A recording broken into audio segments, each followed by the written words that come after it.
सोलापूर शहर लाड सुवर्णकार युवक मंडळातर्फे सोलापूर लोकसभा भाजपचे उमेदवार आमदार राम सातपुते यांना पाठिंबा जाहीर करण्यात आला आहे।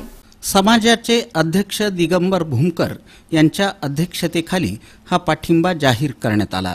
यावेळी सर्व समाज बांधव उपस्थित होते। या प्रसंगी श्रीकांत जोजारे, सुधाकर शहाणे, यशवंत बोराडे, भारत अकलुचकर, प्रशांत शहाणे, अरुण मंडलिक, रमेश अकलुचकर, विठ्ठलराव टाक, विजय उदावंत, बापू टेंभुर्णीकर, सागर शहाणे, सुहास वाडकर, स्वप्नील लोळगे, प्रभाकर माळगे, प्रभाकर माळवे, विकास जोजारे, चंद्रकांत टाक, राजेश भूमकर, उदय कुलथे, महेश बोकन, अतुल मैड, गणेश अकलुचकर, अजिंक्य टेंभुर्णीकर, शैलेश वरवडकर, संतोष मैड, अमोल जोजारे, मिसाळ, बबलू बिडकर, अभिजित नरसिंगपूरकर, ओंकार नरसिंगपूरकर, प्रमोद मंजरतकर, अतुल वरवडकर, ओंकार धामणकर, सौरभ जोजारे यांची उपस्थिती होती।